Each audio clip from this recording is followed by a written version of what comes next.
I'm Alma Angeles and you're watching Eagle News International. Good evening, CJ. Good evening, Alma, and good evening to everyone joining the broadcast. Here are the top headlines tonight. Pero kanina po, pinirmahan ko na po. The city government of Manila has banned the sale of coronavirus vaccines even by companies, institutions, or organizations for gain or profit, and violators shall be penalized 5,000 pesos and imprisoned for not more than 6 months. India passed 300,000 confirmed coronavirus deaths on Monday, fatalities remaining high despite the country flattening out the number of new cases in its devastating pandemic wave.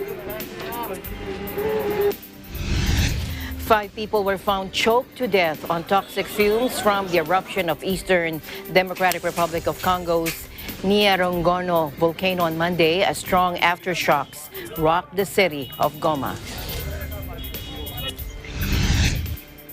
And investigators probe the cause of a horrific cable car crash on a mountain in northern Italy that left 14 people dead, including 5 Israelis, the only survivor, a 5-year-old child.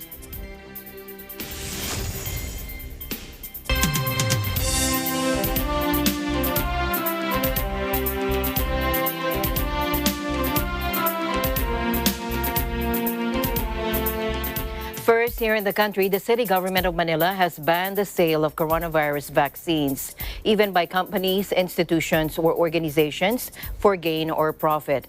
Manila Mayor Francisco Isko Moreno Dumagoso, in a press briefing today, said he signed Ordinance Number 8740 in order to protect the general public from those who intend to profit from the pandemic. Take a look. Kanina po, pinirmahan ko na po yung bagong batas. May bagong batas na po sa Maynila. Sa Maynila, bawal magbenta ng bakuna, bawal kumita sa bakuna.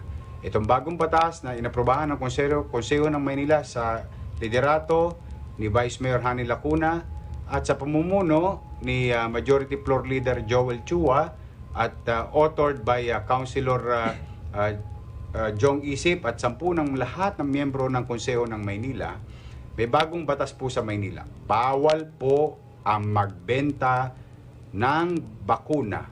Bawal maningil ng anumang uring tatawagin para magbayad sa bakunan. Ayan yung mga, for example, yung, ito po sa Maynila, no? For example, yung mga miscellaneous fee o administrative fee. O, pinagbabawal po yan sa Maynila. Pag sa Maynila nyo po ginawa yun, kayo maaari ma-penalize ng 5,000 piso at pagkakakulong ng 6 na buwan. Opo. As I have promised you last week, na talagang ikukulong namin kayo. Ayun po ay mangyayari na sa bagong batas na naaprubahan ng Konseho ng Maynila ngayong araw na ito. So again, violators shall be penalized 5,000 and imprisoned for not more than 6 months. For corporations or other judicial entities, the directors' officers, employees, or other officers responsible for the violation shall be charged and penalized. Moreover, business licenses shall be revoked and they will be banned from doing business in the capital city.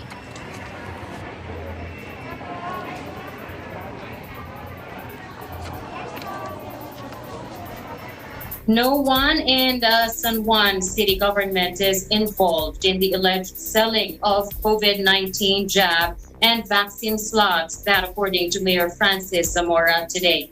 The city has an ongoing probe on the alleged sale of vaccines and priority slots. Take a look. Una-una, definitely hindi po totoo yan. At I assure everyone na ang lahat ho ng bakuna dito sa San Juan, una-una, libre ho yan. At para siyempre sa ating mga priority citizens base sa prioritization list ng Department of Health.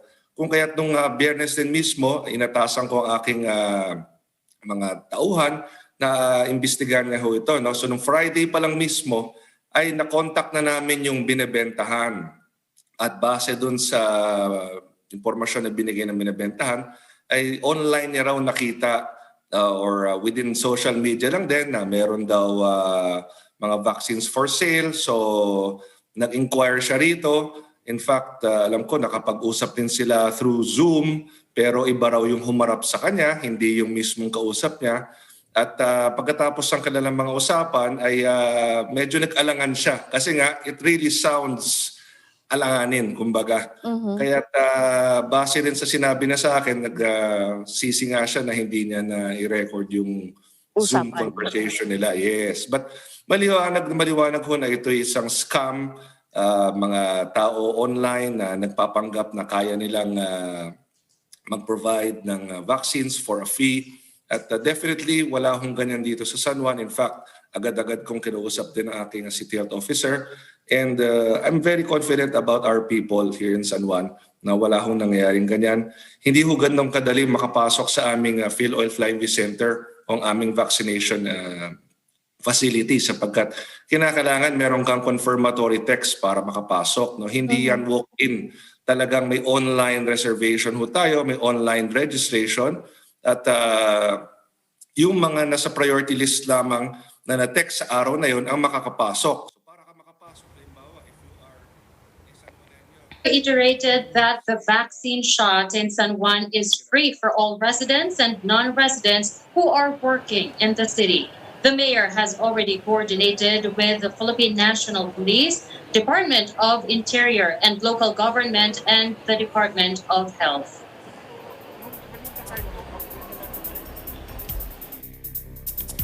All right, that was an earlier interview in our program, Bali Talakayan. We go now to India, where the country has passed 300,000 confirmed coronavirus deaths today.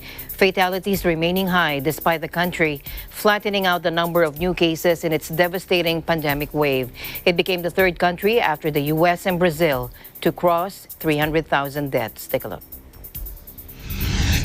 Estimate that at least 115,000 health and care workers have paid the ultimate price in the service for others.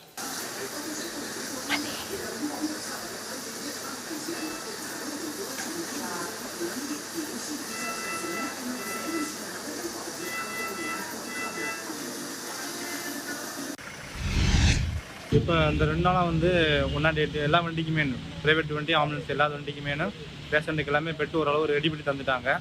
அதனால் வந்து இப்போ சிரமம் இல்லாமல் இருக்குது. Okay, ஆனால் என்னென்னு பார்த்தீங்கன்னா அப்படின்னா ஓல்டு சப்போர்ட் வந்து கொஞ்சம் கம்மியாக இருக்கனால வண்டியில் ஒரு சில கேஸுக்கு வந்து அரெஸ்ட் ஆகிற மாதிரி இருக்குது. அது மட்டும் டக்குன்னு கொஞ்சம் ரெடி பண்ணி கொடுத்தாங்கன்னா நல்லாயிருக்கும். For several weeks, the country of 1.3 billion has been hitting record daily rises in infections and fatalities that have overwhelmed its healthcare system. Another 4,454 deaths in 24 hours, the second highest daily figure so far, took India's toll to 303,720. It has added the last 50,000 deaths in under 2 weeks, according to government figures.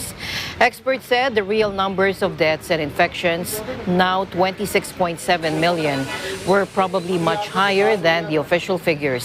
The brutal wave has been accompanied by the emergence among coronavirus patients of thousands of cases of the usually rare infection, the mucormycosis, or the black fungus.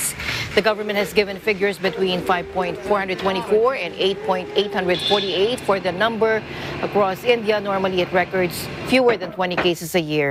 Experts have warned that religious festivals and packed state election rallies held earlier in the year could have led to the virus super spreader events.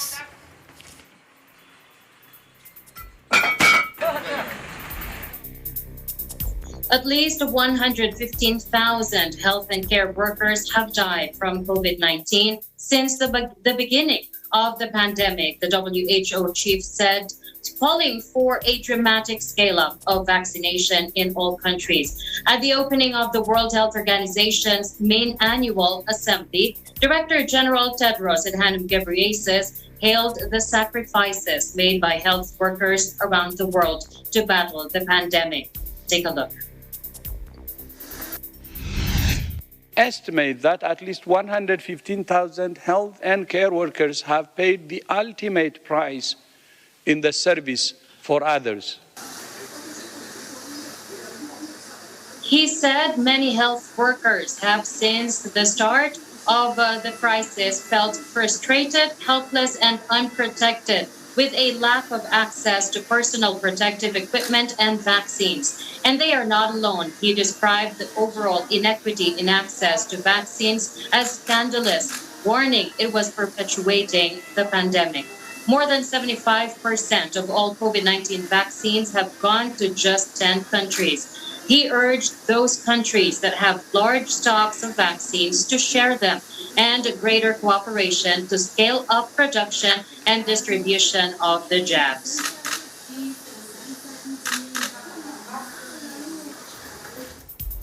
And to Japan now, where the country has opened its first mass vaccination centers just 2 months before the start of the Olympics. Here's Dennis Liu for the report. Good evening, Alma and CJ. Japan opened its first mass vaccination centers here today in a bid to speed up a cautious COVID-19 inoculation program with just 2 months until the virus postponed Tokyo Olympics. 仕事から結構人と接するんで、なんていうかな、そういう心配がなくなるかなと思って早めに来たんですよね。ワクチンを推進する側が、もっと早くやってオリンピックがなんていうかな、オリンピック開催までに8割か9割ぐらいやっとけばスムーズにオリンピックできると思うんですよ。指先しびれたり。The two military-run centers in Tokyo and Osaka will administer thousands of shots daily, initially to elderly residents of the cities as the country battles a fourth wave of virus cases. Just 2% of Japan's population of 125 million are fully vaccinated so far, compared to around 40% in the United States and 15% in France. The Tokyo Center aims to deliver up to 10,000 jabs a day, while Osaka Center will give up to 5,000. Both are using the two-shot Moderna vaccine, which was approved for use in Japan on Friday, along with the AstraZeneca formula. But the AstraZeneca vaccine will not be used immediately due to concern over very rare blood clots. Japan began giving the Pfizer jab in February 1st to medical workers and then over 65s, who the government aims to finish inoculating by late July, when the Olympics begin. But ministers insist the games do not figure on their rollout schedule and no date has been announced for other age groups. Tokyo, Osaka, and 8 other regions are under a virus state of emergency, curbing commercial activities until the end of May. Some reports here are saying the measures could be extended for another 3 weeks. Japan has seen a relatively small coronavirus outbreak with around 12,000 deaths overall, but a recent surge in infections has put hospitals under strain. This is the latest for now. Reporting from Tokyo, Japan, this is Dennis Liu. We live in interesting times. Thank you so much, Dennis. In other news, the city of Nevada plans to reopen its city by the 1st of June. Here's Anna Cui to talk about the coronavirus situation in Las Vegas. Plus, she talks to an expert who says it is important to talk to vaccine-hesitant friends and family about the need for everyone to get vaccinated so we can end the pandemic. Hello. Vaccination is the most effective way to prevent infectious diseases. Certainly not a surprise. If we look at history, it's responsible for the complete eradication of smallpox and the great reduction in cases of measles, polio, and tetanus in many parts of the world, according to health experts. And that's exactly what we're seeing here in Nevada. Even though with just barely 50% of the population being vaccinated in the state, overall, the indicators, including number of COVID-19 cases, number of deaths, and hospitalization, have stabilized and are trending in a positive direction, according to officials. Now, they contribute to success in mitigating the impacts of the virus to the growing level of vaccination. Now, what about vaccine hesitancy? So I talked to Dr. Amorsolo Sugitan Jr., who is an internist physician here in Las Vegas. Before he pursued his medical degree, he had his PhD in biology, completed his postdoctoral fellowship at the National Institute of Health, and has worked in pharma, particularly in vaccine development. So he does have some background in virology. Here he is talking about vaccine hesitancy. The most cited reason is really about safety concerns. They are very worried that if they do get the vaccine, because they do have existing comorbid conditions, many of them have diabetes, some have chronic kidney disease, some have congestive heart failure. Those are the reasons often cited as to why they are really waiting out and see if the vaccine really is safe. But I encourage them to always weigh the risks and the benefits of the vaccine. So yes, the risk is there, and we should actually be encouraged that these particular risks, even when the incidence is very rare, they are still being reported. Then that means that the safety mechanisms of reporting adverse events or great side effects are in place and that they are working. And as I tell them, there is no vaccine, there is no medication that is 100% safe, risk-free. And there's also no vaccine or medication that is... Well, a recent U.S. Census Bureau survey shared results on the subject, and it is encouraging to see that Nevadans' vaccine hesitancy has actually dropped to 11.7% in early May, compared to 18% in late March 2021. According to the survey, the top 3 reasons for this hesitancy are possible side effects, just like Dr. Sugitan mentioned, a wait-and-see approach, and not trusting the vaccine.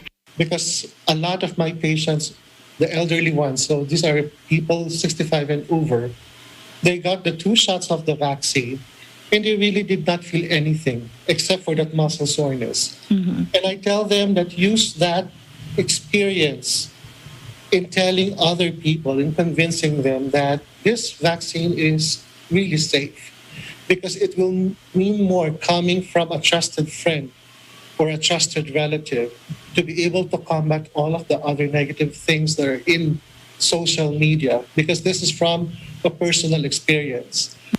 Vaccination per se is also a community communal responsibility. So again, for those people who are not vaccinated, I still urge them, because the CDC guidelines only apply to people who have been fully vaccinated, okay, the mask wearing mandate. But if you're not vaccinated at all, know that there might be others there who might still be carriers. And as long as there are people in the community who are vulnerable to infection, then they can always serve as a potential reservoir, future reservoir for these emergent virus strains. And that's one of the fears, that if there are still people among us who will remain susceptible to infection, as long as the virus multiplies in their bodies, then there's always a chance that this particular virus can evolve into something far more transmissible and probably far more deadly. In Las Vegas, Anna Clee, Eagle News. We live in interesting times. In other news now, a river of red-hot lava stopped Sunday on the edge of Goma, sparing the Eastern Democratic Republic of Congo city from disaster after an overnight eruption of the DR Congo volcano sent thousands of terrified residents fleeing in panic. The military governor of North Kivu province said the city was spared by a matter of a few hundred meters or yards after the lava halted near the Buhen on the outskirts of Goma. Let's take a listen to this.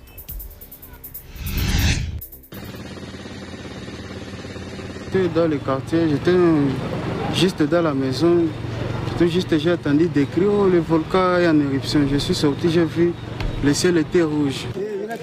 Tellement inquiet parce que le volcan ravage. J'ai vécu encore ce problème de volcan en 2002.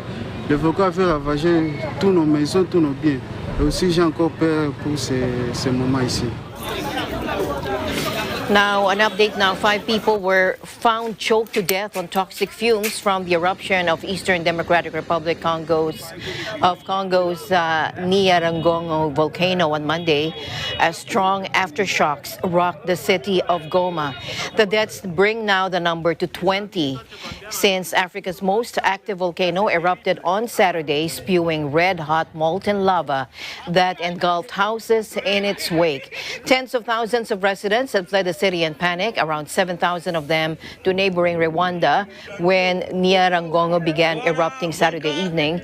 Along with the 5 people found dead on Monday, at least 15 people have died, although most were not killed directly by the eruption. In a May 10 report, the Goma Volcanology Observatory warned of increased seismic activity around the volcano, one of 6 in the region. Nyiragongo last erupted on January 17 of 2002, killing more than 100 people and covering almost all of the eastern part of Goma with lava, including half of the airport's landing strip. The Nyiragongo's deadliest eruption in 1977 claimed more than 600 lives. A voluminous emission of white steam-laden plumes that rose 1 kilometer was observed in Canlaon volcano for the past 24 hours, the Philippine Institute of Volcanology and Seismology reported today. PHIVOLCS Director Renato Solidum Jr. said the volcanic event just shows that the volcano is at abnormal level or alert level 1. Sulfur dioxide emission, on the other hand, was measured at an average of 1,030 tons per day on May 23. It is not very high. The amount is above the normal level of around 300 tons a day, according to Solidum. PHIVOLCS also recorded 6 volcanic earthquakes in Canlaon for the past 24 hours. Volcanic quakes are caused by movements or eruptions of magma from the volcano, compared to tectonic quakes, which are caused by fault movements. Entry into the 4-kilometer radius permanent danger zone must be strictly prohibited due to possibilities of sudden and hazardous steam-driven or phreatic eruptions. PHIVOLCS added that civil aviation authorities must advise pilots to avoid flying close to the volcano summit, as ejections from any sudden phreatic eruption can be hazardous to aircraft.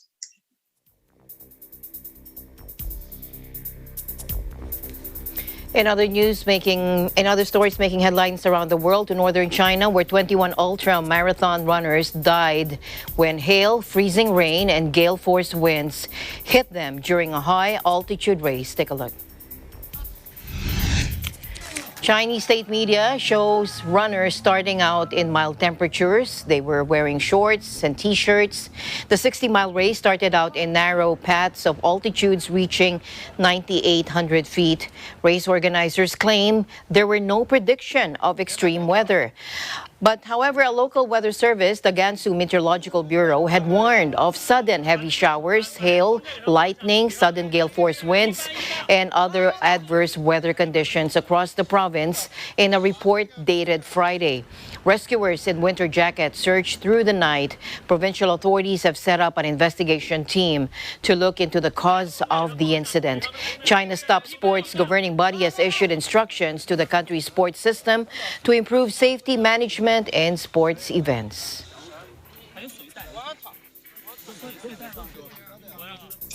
Meanwhile, Italy's Transport Minister Enrico Giovannini says the government is committed to understanding the causes of the deadly cable car accident in northern Italy as he visits Stresa. More than 10 people died, including 5 Israelis, when a cable car slammed into the side of a mountain in northern Italy. Take a look. Il governo, ma tutte le istituzioni sono impegnate naturalmente nel capire le cause, nel comprendere cosa è accaduto, ma sono anche impegnate nella vicinanza alle famiglie di chi ha perso la vita e in particolare di questo bambino che, come sapete, è ricoverato all'ospedale di Torino e che è stato operato in prognosi riservata e che è stato già raggiunto da uno dei familiari. Emergency services said 14 people died, including 5 Israelis on Sunday, when a cable car slammed into the side of a mountain in northern Italy. An Israeli couple living in Italy died along with one child, while their 5-year-old was fighting for his life with brain trauma and broken legs, according to the Alpine Rescue Service. A 9-year-old Italian child was also among the dead.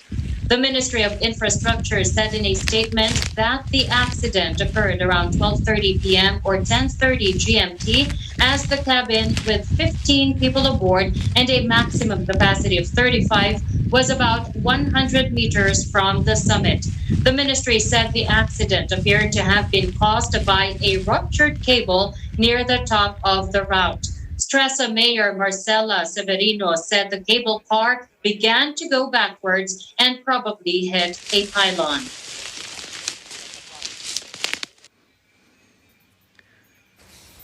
In other news, the president of Belarus, Alexander Lukashenko, ordered a fighter jet to force a civilian plane to land in Belarus. It was headed from Athens, Greece, to Vilnius, Lithuania. On board was opposition journalist and blogger Roman Protasevich. He was reportedly arrested after the plane landed in Minsk. Take a look. All the flight was normal. It lasted 3 hours normally. And 5 minutes before landing, we received the announcement from the captain saying, we received a call from Belarusian airport saying that we have to land with emergency in the closest airport. The closest airport was the one of Minsk. Jisai nieko nesakė. Jisai tik atsisuko į žmonės, kurie klausė jo. Jisai atsisuko ir pasakė, kad jisai turi mirties nuosprendį. Он изначально был нервный, как я сказал, а потом, когда уже понял, что поменять ничего не может, он просто успокоился и принимал так, как есть. Kuris atsakytų į klausimus, kas iš tikrųjų atsitiko, kad vidury baltos dienos buvo įvykdytas, tenka tai konstatuoti labai aiškiai, valstybinio terorizmo aktas. The chief of the NATO military alliance, Jens Stoltenberg, demanded an international investigation into Belarus's diversion of a passenger flight and arrest of an opposition activist, saying in a tweet that it was a serious and dangerous incident. British Foreign Secretary Dominic Raab warned Belarus that its forced diversion to Minsk of a Ryanair flight from Athens to Vilnius carrying a wanted opposition activist would have serious implications. Protasevich has been living in exile. Protasevich, who now works for Telegram channel Belamova, is wanted in Belarus on charges including organizing mass riots and inciting social hatred. The charges relate to anti-government protests following the disputed election, charges which he denies. Ryanair said the flight's crew had been notified by Belarus air traffic control of a potential security threat on board and were instructed to divert to Minsk, the nearest airport. Authorities in Belarus on Monday insisted they acted legally when they diverted the passenger plane carrying the opposition activists, accusing the West of making unfounded claims for political reasons. Belarus authorities said the plane had to make an emergency landing in Minsk following a bomb scare that turned out to be false.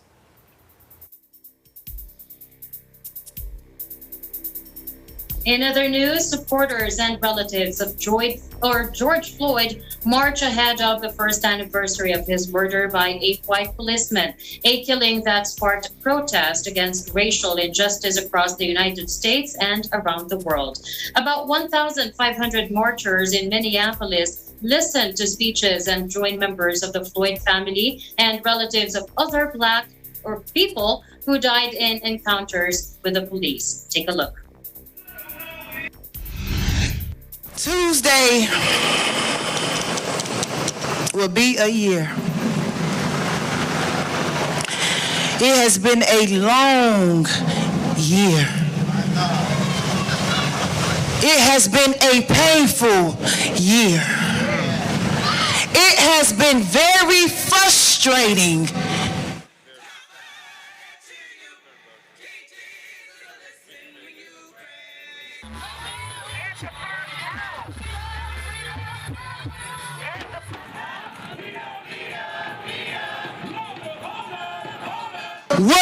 is it about a black man running away from the police that is the most dangerous thing in America?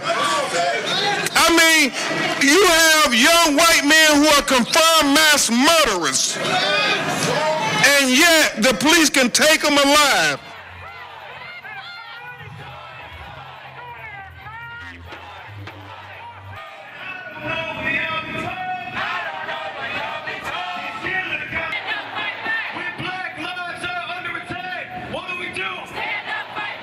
Convicting Chauvin is not enough. We need federal legislation.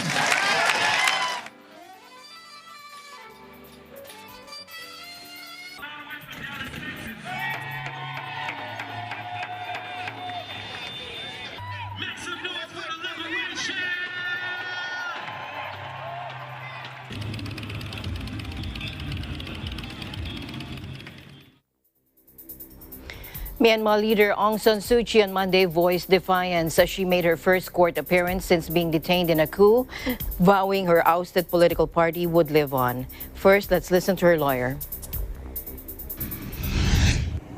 We got only 30 minutes, so 5 minutes for each case. That's not sufficient. The police escorted and led us to somewhere in the Nebido Council compound. We saw a CCTV camera at the corner of the but she also didn't know where she was kept like this. Aung San Suu Kyi is always confident in herself, and she is confident in her cause and confident in the people. Now, the junta has threatened to dissolve Suu Kyi's National League for Democracy, which swept elections in 2020 over alleged voter fraud. Her lawyer, Min Min So, told AFP, quote, Suu Kyi wishes her people to stay healthy, as well as affirmed the NLD will exist as long as people exist because it was founded for the people. There have been weeks of delays to Suu Kyi's legal case, and her lawyers have struggled to gain access to her. The next hearing was set for June 7. Suu Kyi has been hit with a string of criminal charges, including flouting coronavirus restrictions during last year's election campaign and possessing unlicensed walkie-talkies.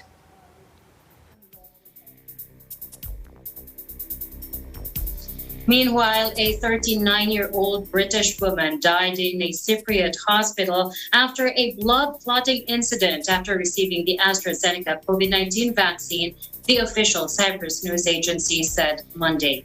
Charalambos Charilaou, spokesperson for the State Health Services, told CNA that the European Medicines Agency would investigate the death. The woman, treated at Nicosia General Hospital's intensive care unit, received the first dose of the vaccine on May 6 in the resort town of Paphos on the western coast of the Mediterranean island. The woman, who was not named, suffered symptoms days later. According to the Cyprus Mail newspaper, the woman suffered a brain hemorrhage and was in a coma before she died. Cyprus health authorities have opened an investigation to see if the serious thrombotic episode was linked to the AstraZeneca jab.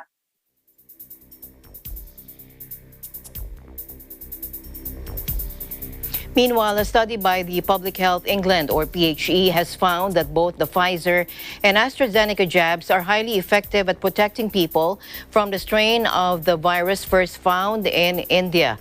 The analysis carried out between April 5 and the 16th of May found that the Pfizer vaccine was 88% effective against symptomatic disease from the Indian variant 2 weeks after a second dose, compared with 93% effectiveness against the Kent strain. For its part, the AstraZeneca jab was 60% effective, compared with 66% against the Kent variant over the same period. According to a report from The Guardian, the difference in effectiveness between the two vaccines could be due to the rollout of the second AstraZeneca doses taking place later than those for the Pfizer jab. According to the Public Health England on Saturday, data suggests that it takes longer for the AstraZeneca jab to reach reach maximum effectiveness, so the protection it provides could increase further. It was also found that both vaccines were 33% effective against symptomatic disease caused by the Indian variant 3 weeks after the first dose. This compared with about 50% effectiveness against the Kent variant.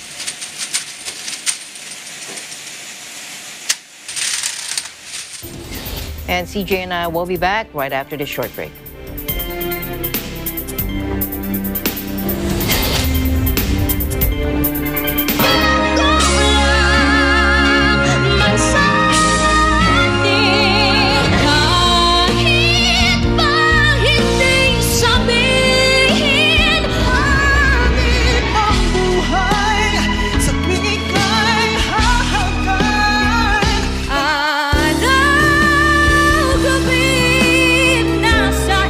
Humanda na kayo dahil this is gonna be an exciting battle para sa ating monthly finalist.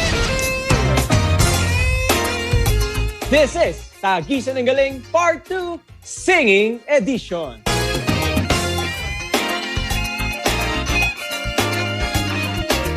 This program is supported by China Bank. Your success is our business. Mula noon hanggang ngayon, gabay natin ang MTRCB ratings sa matalino at responsableng panonood.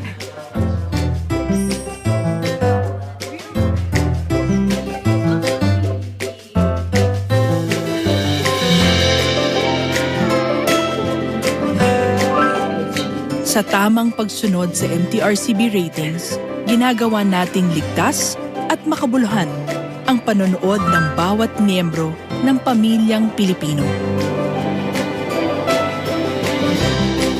Lumipas man ang panahon, hanggang may pamilyang Pilipino, andyan ang MTRCB.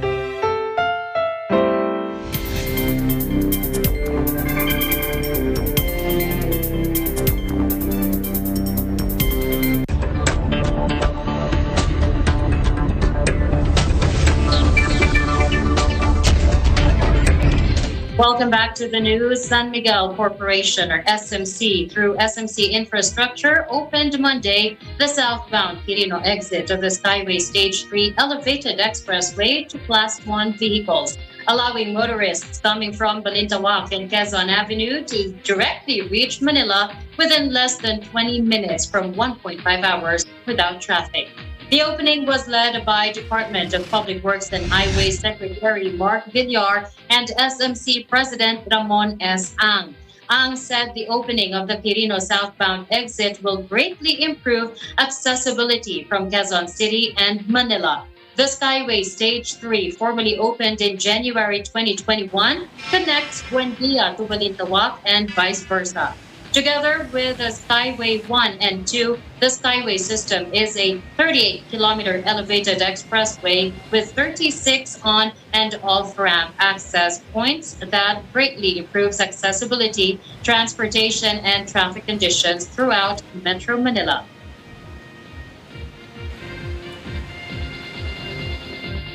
In other news, Latvia-based regional airline Air Baltic today said it was avoiding Belarusian airspace after Belarus forced a Vilnius-bound Ryanair flight carrying an opposition blogger to land and arrested him.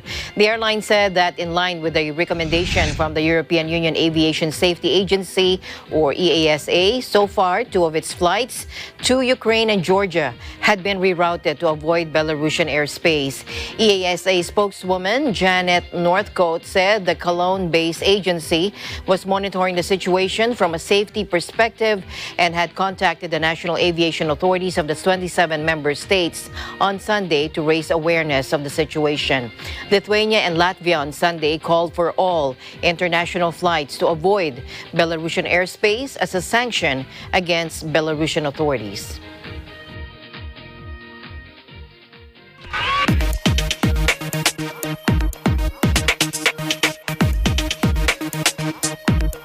UK will announce plans for a fully digital border. Let's get the details from Nicole Salenga from our EBC UK Bureau. Britain is to announce plans for a fully digital border, including the introduction of US-style electronic travel authorization to pre-check travelers to the UK, Interior Minister Priti Patel said Sunday. The minister will announce the plans in Parliament on Monday as part of a wider overhaul of the country's immigration system, which will also include the introduction of a points-based migration system. Our new fully digital border will provide the ability to count people in and out of the country, giving us control over who comes to the UK, Patel said in a statement. Our new approach will make it easier to identify potential threats before they reach the border, she added. Digitizing the border will mean officials can now count who is coming in and out of the country and whether they have permission to be here, said her Home Office department. Patel unveiled elements of a new plan for immigration in March, calling it the most significant overhaul of our asylum system in decades. Tightening immigration rules and securing borders were key promises of those like Patel and Prime Minister Boris Johnson, who argued for leaving the EU in Britain's 2016 Brexit referendum. Under the new plans to be unveiled on Monday, Patel is set to announce that people coming to the UK without a visa or immigration status will have to apply for an American-style Electronic Travel Authorization, or ETA. The Home Office expects that around 30 million ETA applications will be processed each year. The proposal tomorrow is a new legal migration and border strategy. It will be based on digitalization of the UK borders. It would also mean a simplification of the immigration laws, according to Patel. The Interior Minister further said she would introduce the new borders bill that would clamp down and tackle the problems around illegal migration. Very significant law enforcement operations are already taking place in France and in Belgium, and the UK is prosecuting and arresting people smugglers, she added. Last year, roughly 8,500 people arrived in Britain, having made the perilous crossing across the Channel, one of the world's busiest shipping lanes, in small boats. Reporting from London, United Kingdom, I am Nicole Salenga. We live in interesting times. The personal data of more than 1 million users of one of Japan's most popular dating apps may have been exposed by a hack, according to its operator. Net marketing company, which runs the Omiai app, said it detected unauthorized access in April to the server that stores member information. Images of driving licenses and passports that had been submitted for age verification were among the data compromised between April 22 to 26, according to the company. Credit card information was not affected as it is processed separately through a financial institution. The news, announced in a statement late Friday, sent net marketing shares plunging on Monday, ending down 19.34%. Omiai, named for the Japanese word for matchmaking, is among the country's most popular dating apps with a focus on serious relationships.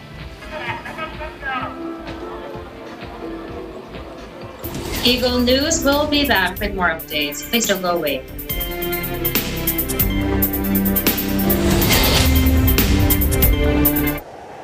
Innovation, digital disruption, globalization. Startups, micro, small, and medium enterprises, as well as large corporations, all face interesting challenges in the market today. Peek into the world of exciting opportunities and partnerships to drive growth with the latest business news and information. We are open for business. Your weekly dose of entrepreneurial inspiration to update you on the latest developments in the world of business. Get up close and personal with CEOs and thought leaders to help you discover valuable insights. Sharpen your instincts for smart decision-making with the latest markets and economic trends, disruptive ideas, global innovation, social entrepreneurship, and other leading-edge business ideas. Join the conversations to create a more vibrant environment for entrepreneurship. Catch Open for Business, from vision to action.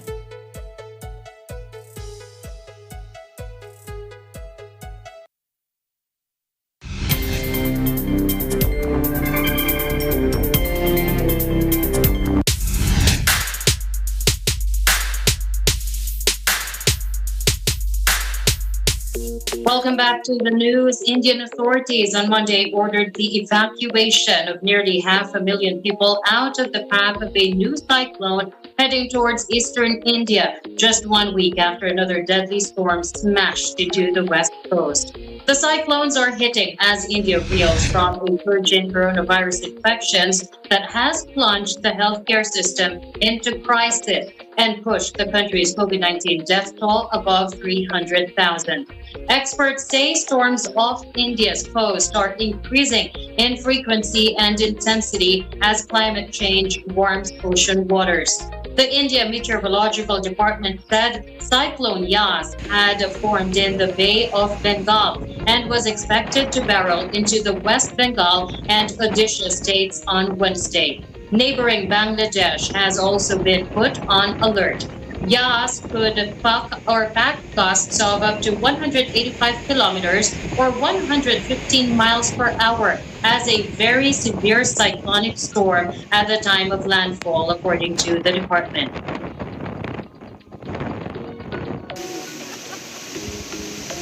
In other news, late one Friday night, 8 dog enthusiasts and their pet pooches prowled several dark alleys in New York with one mission: to hunt and kill as many rats as possible. Fair warning to our viewers who may find this disturbing. Take a look.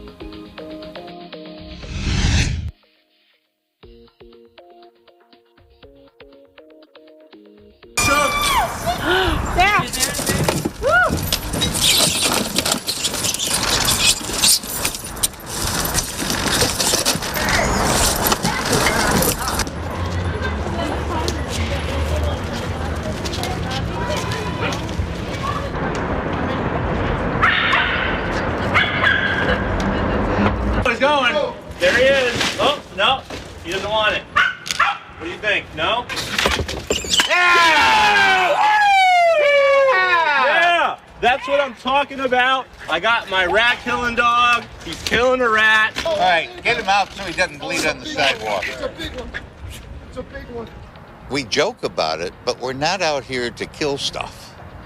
We're out here to work the dogs. We do rat control, okay, fine, but that's not really why we're here. We're here for the dogs, to work the dogs, to see the dogs work, and they're bred to get rats. Kill it, kill it, kill it. Kill it, come on, kill it. Shake it, Chunk, shake it, come on. All right, Chunk. All right. That's 2 we got here. And they don't stop until they don't feel a heartbeat. They'll keep, trying to kill it until it really dies. They paralyze it first by shaking it, breaks the neck, and then then they die. O'Toole's got one. That was terrible. Good boy. Good boy. That's my boy. That's my boy. Yes. Good boy. Oh no. Dead. All right, let go, let go, let go. Drop, drop. Probably about 6-7 months ago, I started on the hunt. Been interested for years, but never had a dog that would want to do it. Talked to Richard about getting a York Terrier, and I finally was able to get one. So we were invited out, and it's been a Friday night since. And I'll drive 3 hours just to get here, just to have fun. 3:35. Wimpy.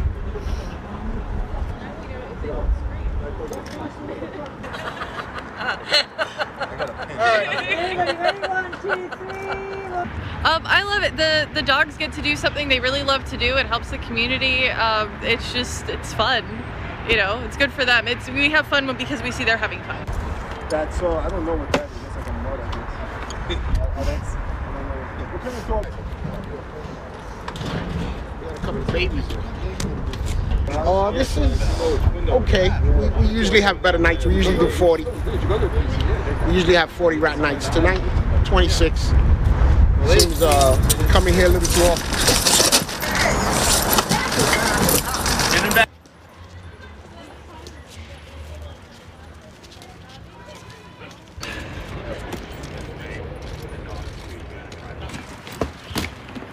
O'Toole's got one. That was terrible. Good boy. Good boy. That's my boy. That's my boy. Yes. Good boy. Oh, no. Yeah, boy. Yep. He's got a nose.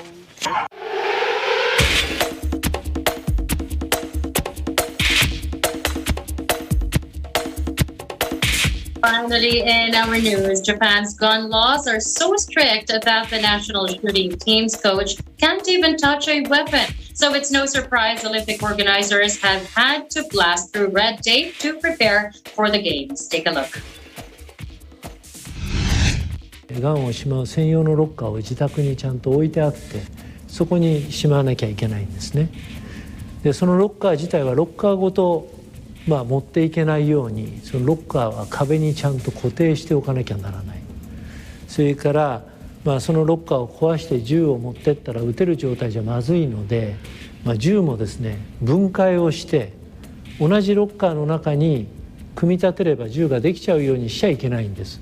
10歳から指導者のを使えるっていう話とかそれから高校生になって空気銃を、推薦をもらったので所持したいという時は刑事がその所持したいという子どもさんのいる家の周りに聞き込みに来ます。何の誰さんのお子さんはどんな子ですかっていうような聞き込みをしますね。Some of the world's toughest gun control laws are posing unusual problems at the Tokyo Olympics, from the coach who can't touch a firearm to strict limits on ammunition. Just 500 people can own an air pistol in Japan, whose history of controlling guns and other weapons dates back hundreds of years. Today, Japan's gun laws are among the strictest in the world, and annual deaths from firearms in the country of 125 million people are regularly in single figures. Getting a gun license is a long and complicated process, even for Japanese citizens who must first get a recommendation from a shooting association and then undergo strict police checks. During the games, coaches will be able to help with minor repairs so long as the athlete is holding the weapon. And rules have been relaxed so that technical officials can handle firearms and inspect ammunition under International Shooting Sport Federation rules. Other obstacles required more complicated solutions. Japan has a limit of 800 rounds of ammunition per shooter at any one time, fewer than at previous Olympics and other international competitions. Organizers had to come up with a complex plan to stop competitors potentially running out of bullets, Tokyo Games shooting sport manager Peter Underhill said. There will be a few options, including shipping bullets to Japan through a designated contractor, but the rounds must be stored outside the shooting venue and brought in to replenish supplies. Teams will also be able to buy ammunition at the Olympic shooting range, though they will have to settle for whatever is available, which may differ from their usual specifications.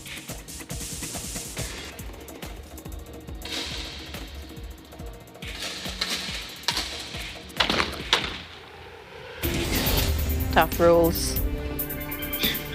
Tough rules. That's it for tonight's broadcast. Thank you so much for joining us. I am CJ Hero. Please join us again tomorrow. And at the end of the day, there remains so much more to be grateful for. We'll see you back tomorrow. I'm Alma Angeles, and we live in interesting times.